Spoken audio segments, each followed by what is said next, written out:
गया है या कुछ और कारण है निर्मल के राजस्थान यूनिवर्सिटी के चौधरी बनने के पीछे?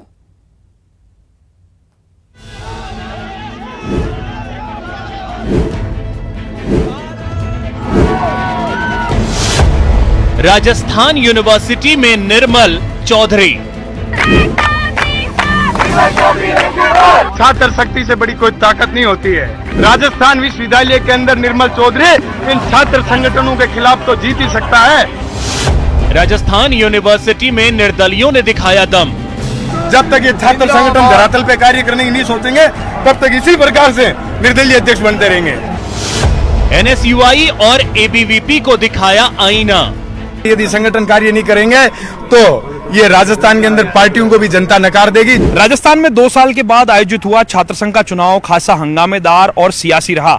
इस छात्र संघ के चुनाव में छात्र नेताओं ने काफी दमखम कोरोना के बाद लगातार वो दिखाते हुए नजर आए और कोरोना काल के बाद में छात्र नेताओं ने कोरोना काल के अपने कामकाज को गिनाया। साथ ही साथ में संगठनों पर टिकट वितरण के दौरान जातिगत भेदभाव और अन्य तरह के आरोप भी लगे। इसी बीच में राजस्थान यूनिवर्सिटी में लगातार संघर्ष कर रहे निर्मल चौधरी ने अपना दमखम दिखाया और निर्दलीय के तौर पर अपनी ताल ठोकी और वो चुनाव भी बम्पर वोटों से जीते। इसके साथ साथ ही राजस्थान विश्वविद्यालय के अंदर 19 साल की वो परंपरा भी कायम रही जिसमें ये कहा जाता है कि जिसकी सरकार होती है उससे जुड़े छात्र संगठन का अध्यक्ष राजस्थान यूनिवर्सिटी में नहीं जीतता है। और ठीक ऐसा ही इस बार भी हुआ जब राजस्थान के अंदर कांग्रेस की सरकार है मगर एनएसयूआई से जुड़ा हुआ अध्यक्ष चुनाव नहीं जीत पाया, जबकि निर्दलीय निर्मल चौधरी ने राजस्थान यूनिवर्सिटी के अध्यक्ष पद के छात्र संघ के चुनाव में बाजी मारी है। मैं छात्र शक्ति की आवाज को हमेशा मजबूत करने का कार्य करूंगा और इस राजस्थान यूनिवर्सिटी का नक्शा नहीं बदल दूं तो आप लोग मुझे कह देना। जो आज इसकी जो आज ये बंजर स्थिति में हो रखी है ना, इतिहास गवाही देगा कि निर्मल चौधरी अध्यक्ष बना था और इस राजस्थान विश्वविद्यालय को शिक्षा का मंदिर बना के गया था। खास बात यह रही कि राजस्थान यूनिवर्सिटी चुनाव में टक्कर 2 निर्दलीय प्रत्याशियों के बीच हुई। छात्र संघ अध्यक्ष चुने गए निर्मल चौधरी को टक्कर दी निर्दलीय किस्मत आजमा रही निहारिका जोरवाल ने। एनएसयूआई से बगावत कर चुनाव लड़ रही निहारिका ने अपना जोरदार दम दिखाया। निर्मल चौधरी ने मंत्री मुरारी लाल मीणा की बेटी निहारिका जोरवाल को 1465 वोट से हराया। वहीं निहारिका के कारण अध्यक्ष पद की एनएसयूआई की आधिकारिक उम्मीदवार रितु बराला तीसरे नंबर पर रही।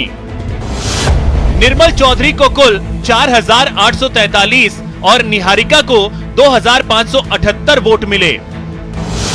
तीसरे नंबर पर रही एनएसयूआई की रितु बराला को 2010 वोट मिले। चौथे नंबर पर रहे एबीवीपी के नरेंद्र यादव को 988 वोट मिले। प्रदेश की सियासत की ही तरह राजस्थान यूनिवर्सिटी के छात्र संघ में एनएसयूआई को अपने बागियों के विरोध का सामना करना पड़ा। हालांकि इसके आभास के साथ ही संगठन ने एनएसयूआई से बागी होकर छात्र संघ चुनाव लड़ने के कारण अध्यक्ष पद की उम्मीदवार निहारिका जोरवाल समेत 7 छात्र नेताओं को पहले ही 6 साल के लिए निष्कासित कर दिया। लेकिन कांग्रेस के ही मुरारी लाल मीणा की बेटी निहारिका ने संगठन से बगावत करके भी अपना दमखम दिखाया। तो छात्र संघ चुनाव में जातिवाद के मुद्दे का विरोध कर सुर्खियां बटोरी। प्रदेश में हुए छात्र संघ चुनाव में एनएसयूआई का प्रदर्शन निराशाजनक ही रहा। एनएसयूआई की ओर से काफी कोशिशें की गई मगर एनएसयूआई को वो जीत हासिल नहीं हो पाई। राजस्थान यूनिवर्सिटी में एनएसयूआई के प्रतिद्वंदी तीसरे नंबर पर रहे, जबकि एनएसयूआई से चुनाव के खिलाफ चुनाव लड़ रहे निर्मल चौधरी ने बंपर वोटों से चुनाव के अंदर जीत हासिल की। प्रतिष्ठित यूनिवर्सिटी आरयू का जो चुनाव होता है वो वर्चस्व का चुनाव भी माना जाता है। वहीं एबीवीपी का उम्मीदवार जो है आरयू के अंदर चौथे नंबर पर रहा। इसके साथ ही उदयपुर, अजमेर समेत 4 यूनिवर्सिटीज के अंदर एबीवीपी ने अपना परचम जरूर लहराया मगर सीकर में लेफ्ट के संगठन एसएफआई ने बाजी मारी तो अलवर, कोटा, जोधपुर में भी निर्दलियों ने दमखम दिखाया। कुल मिलाकर इस पूरे चुनाव के अंदर छात्र संगठनों की ओर से टिकट वितरण के दौरान की गई लापरवाहियों का खामियाजा छात्र संगठनों को भुगतना पड़ा और निर्दलियों ने जमकर बाजी मारी राजस्थान के विभिन्न विश्वविद्यालयों में। कैमरा पर्सन भवानी के साथ lovely Wadhwa, news 18 Rajasthan, Jaipur. Congress party भले ही राज्य दर राज्य सिमटती जा रही है, लेकिन कांग्रेस का अध्यक्ष कौन बनेगा, इसे लेकर सस्पेंस बढ़ता जा रहा है। गांधी परिवार से इस बार किसी चेहरे को जिम्मेदारी मिलने की अटकलें लगाई जा रही हैं, तो कयास राजस्थान के सीएम अशोक गहलोत के नाम को लेकर भी है। आखिर क्यों गहलोत का नाम अचानक सुर्खियों में आ गया?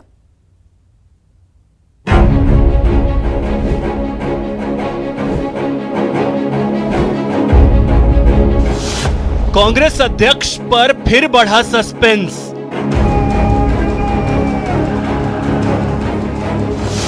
जिम्मेदारी को तैयार पर दूर नहीं जादूगर।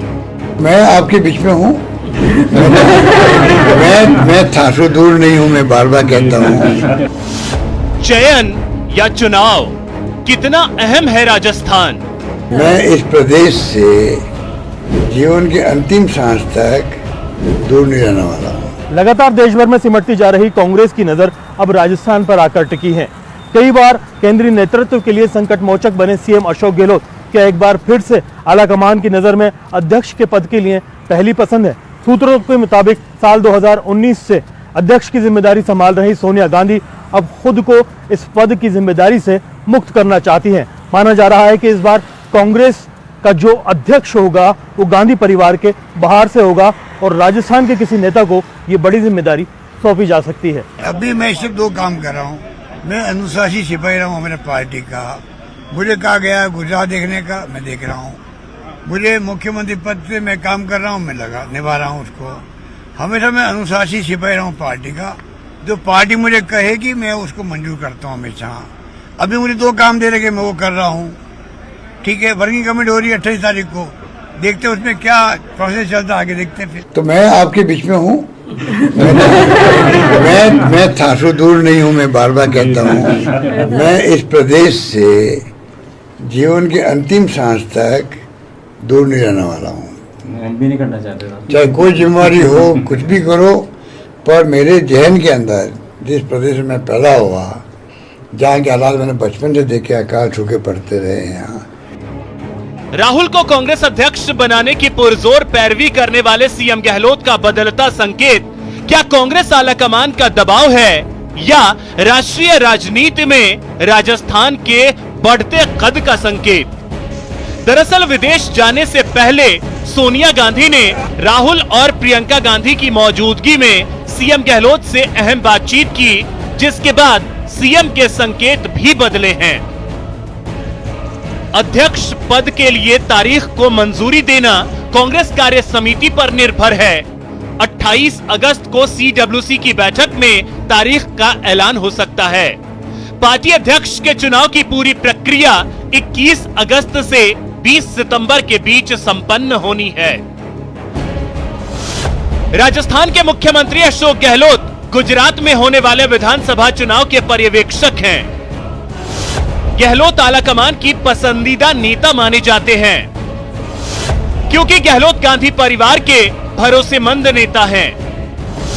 उनके पास राजनीतिक और संगठन के तौर पर भी लंबा अनुभव है। गहलोत पुराने और नए नेताओं के बीच स्वीकार्य भी हो सकते हैं।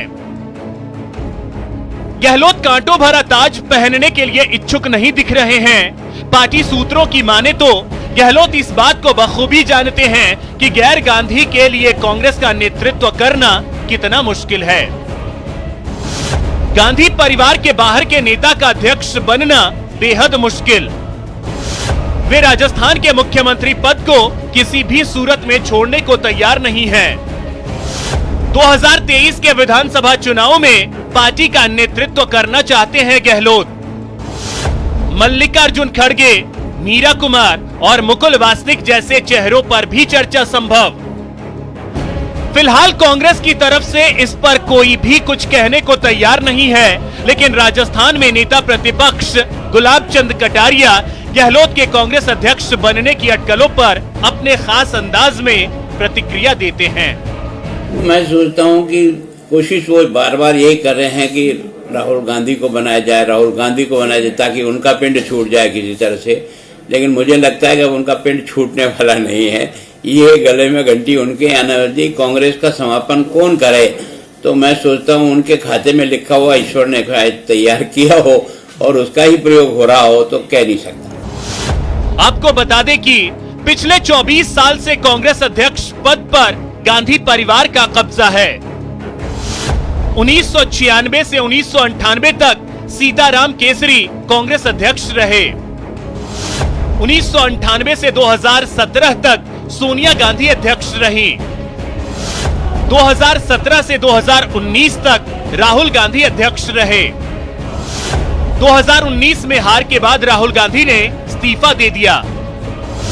2019 से सोनिया कार्यवाहक अध्यक्ष पद संभाल रही हैं। खराब स्वास्थ्य के कारण सोनिया गांधी अध्यक्ष के पद की जिम्मेदारी को पूरी तरह से अब छोड़ देना चाहती हैं। साल 2019 में लोकसभा चुनाव में मिली हार के बाद में जो कांग्रेस के अध्यक्ष थे राहुल गांधी, उन्होंने अपने पद से इस्तीफा दे दिया था। अब फिर से वो अपनी इस जिम्मेदारी को संभालने के लिए तैयार नहीं है। ऐसे में एक बड़ा सवाल है कि अब कांग्रेस का अध्यक्ष कौन होगा। जाहिर सी बात है कि कांग्रेस का अध्यक्ष वो होगा जो गांधी परिवार से ना हो, लेकिन गांधी परिवार का करीबी हो। कांग्रेस के अंदर ही उत्तर से लेकर के दक्षिण तक उसकी पूरी स्वीकार्यता हो और कांग्रेस के संगठन को वो मजबूती भी दे सके। इन तमाम क्राइटेरिया को अगर देखा जाए तो मुख्यमंत्री अशोक गहलोत हर जगह पर खरे उतरते हैं। कैमरा पर्सन यासीन के साथ में अरबाज अहमद, न्यूज़ 18 के लिए जयपुर से। राजस्थान पर मेहरबान मॉनसून से 11 साल की बारिश का रिकॉर्ड टूटा। प्रदेश के 18 में से 15 डैम पानी से लबालब हो गए, यानी अगले कई साल पानी का संकट खत्म।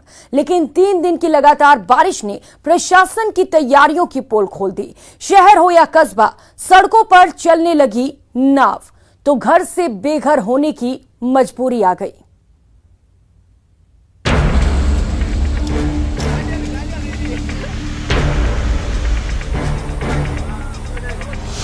बारिश आई, बर्बादी लाई।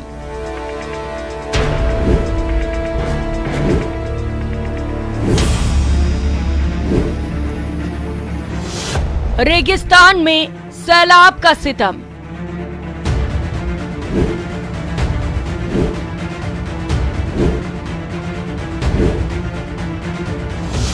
बारिश ने खोली तैयारी की पोल।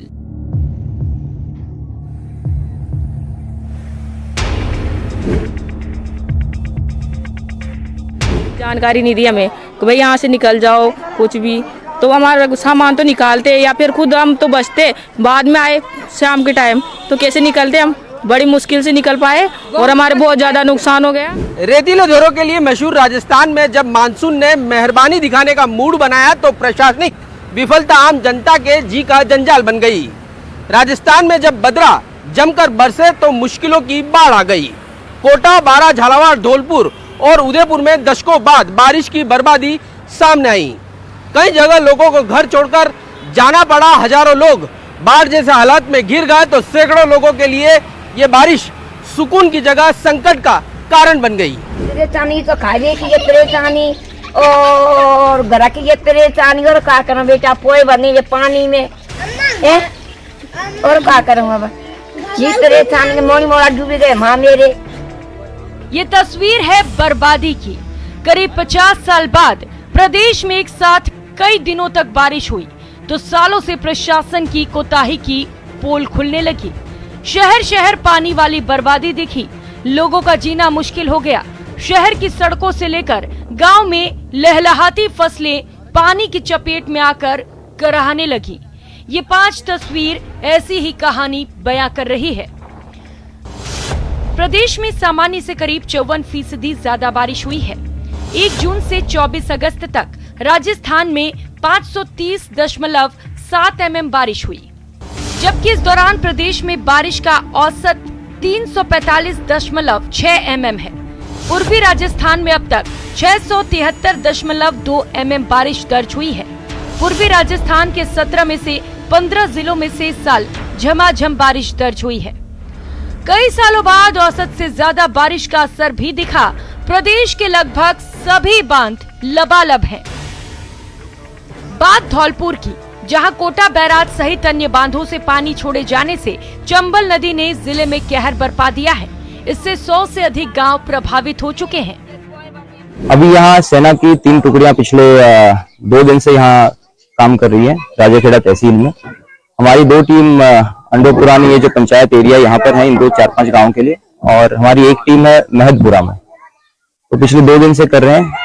लगभग 240 से 245 लोगों को अभी तक हमने रेस्क्यू किया है। काली सिंध सहित प्रमुख बांधों के गेट खुलने से नदियां उफान पर बहीं। इसके चलते काली सिंध नदी का पानी झालावाड़ शहर में घुसने से निचली बस्तियों सहित करीब 10 कॉलोनियां जलमग्न हो गईं। करीब 40 साल बाद शहर में ऐसी स्थिति बनी है।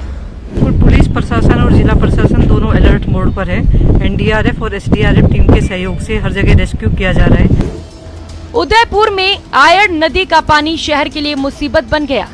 पिछोला, फतेह सागर और चिकलवास में जल स्तर बढ़ने से शहर की 6 से ज्यादा कॉलोनियों में पानी भर गया। 12 जिले में नदियों का पानी भले ही अब उतर गया हो, लेकिन अब नदियों के पानी से हुए बर्बादी के निशान साफ नजर आ रहे हैं। अचानक आए पानी के चलते गांव के लोग गांव में ही फंसे रह गए। यहाँ लोग अपने खाने पीने के जरूरी सामान तक नहीं निकाल सके। बर्बादी के बाद शुरू हुआ मरहम लगाने का सिलसिला। सीएम गहलोत ने अपने 3 मंत्रियों के साथ कोटा और बारा इलाके का हवाई सर्वे कर हालात का जायजा लिया। सीएम कोटा और बारा इलाके में आश्रय स्थल पर पहुंचे और वहां रह रहे लोगों से मुलाकात की।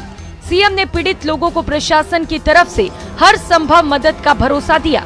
हमने कहा है जिला प्रशासन को भी कि वो माकूल इंतजाम करे, मकानों को सर्वे करने का काम भी करे, क्योंकि यहाँ जो विस्थापित आए हैं वो बाढ़ पीड़ित हैं, तो उनके मकान ढह गए, कर गए, बहुत ही शिकायत कर रहे थे।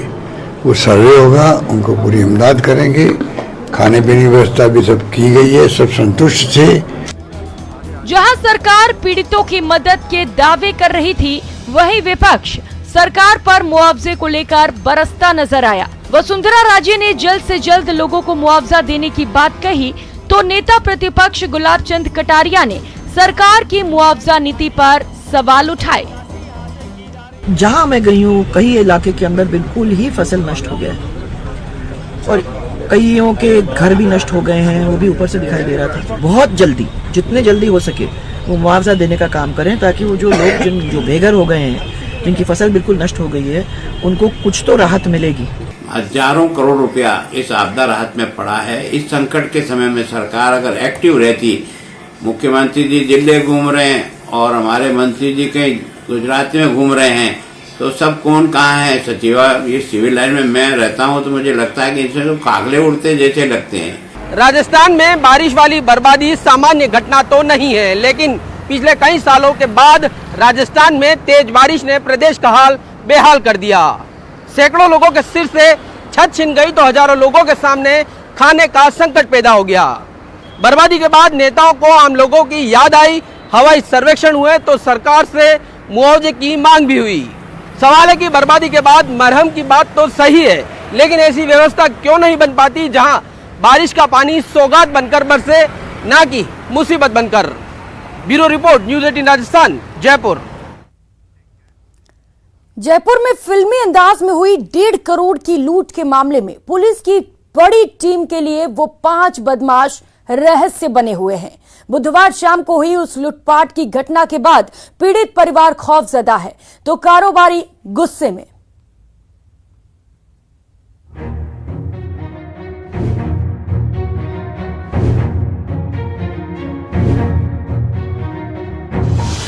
राजधानी में खौफ के 45 मिनट।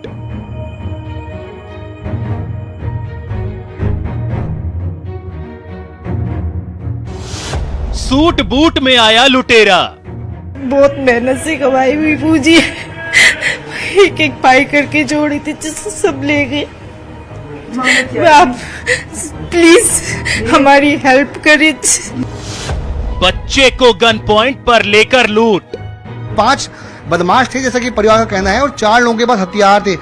सभी कमरों में बदमाश वहां पर गए। जाने के बाद में बच्चों को साथ में लिया, गन पॉइंट पर लिया, जान से मारने की धमकियां दी। जब बच्चा नहीं माना तो माँ बाप को जान से मारने की धमकियां दी। और उसके बाद सभी जो अलमारियां को तोड़ा गया, एफएसएल के निशान दे चुकी।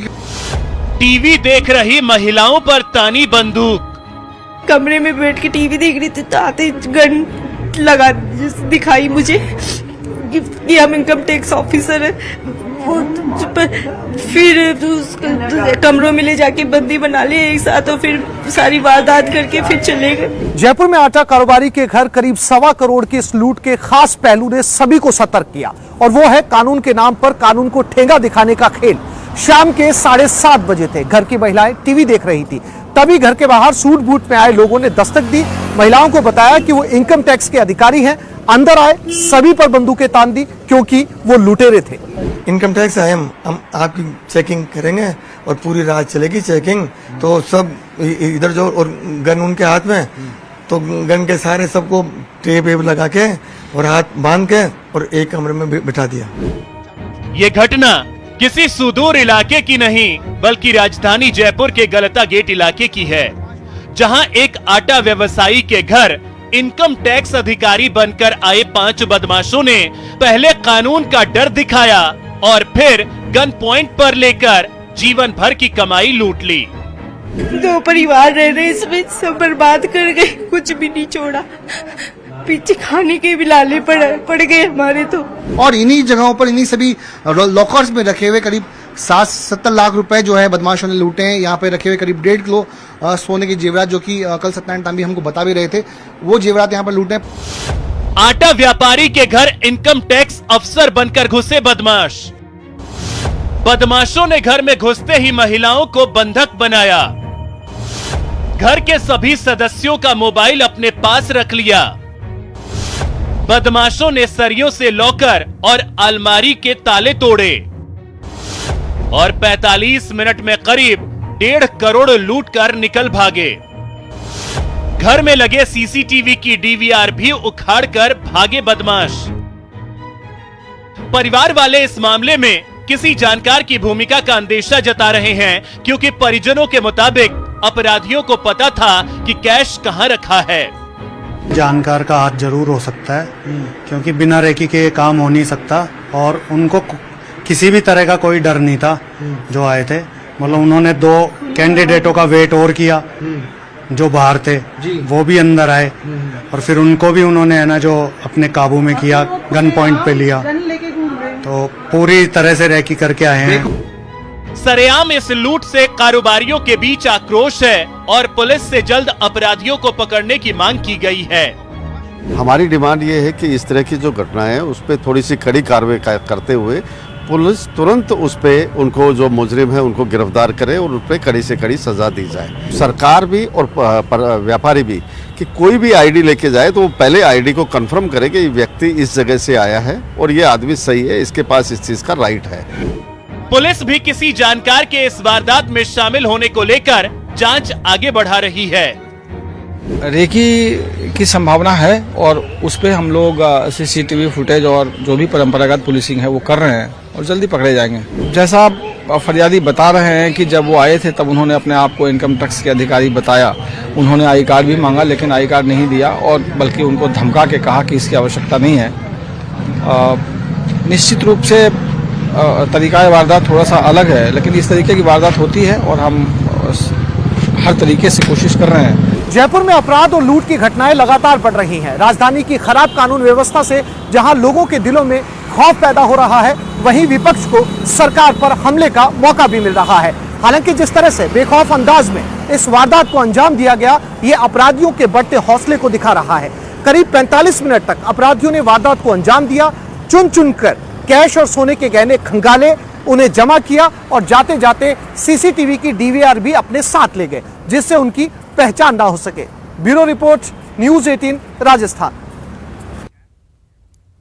अवैध तरीके से फार्म हाउस में अय्याशी की मस्ती वाली नाइट को लेकर पुलिस ने सख्ती दिखानी शुरू कर दी है। जयपुर के एक फार्म हाउस में अवैध डांस बार मामले में कार्रवाई के बाद पुलिस ने ऐसे केस में अब मानव तस्करी के तहत केस दर्ज करने का ऐलान किया है। यानी अवैध डांस बार चलाया तो सलाखों में कटेगी जिंदगी।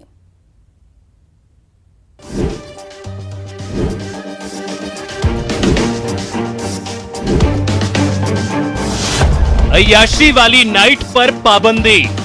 मानव तस्करी को बढ़ावा देने की धाराओं के तहत मुकदमा दर्ज करके गिरफ्तार किया जाएगा।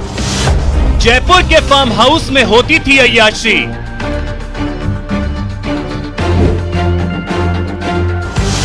बाहर के कस्टमर, बाहर की बारबालाएं। जिन लोगों की गिरफ्तारी हुई है उनमें इनके अतिरिक्त एक कर्नाटक पुलिस के पुलिस इंस्पेक्टर, एक तहसीलदार और एक कॉलेज के प्रोफेसर को भी गिरफ्तार किया गया है। और फिर सैटरडे नाइट की मस्ती।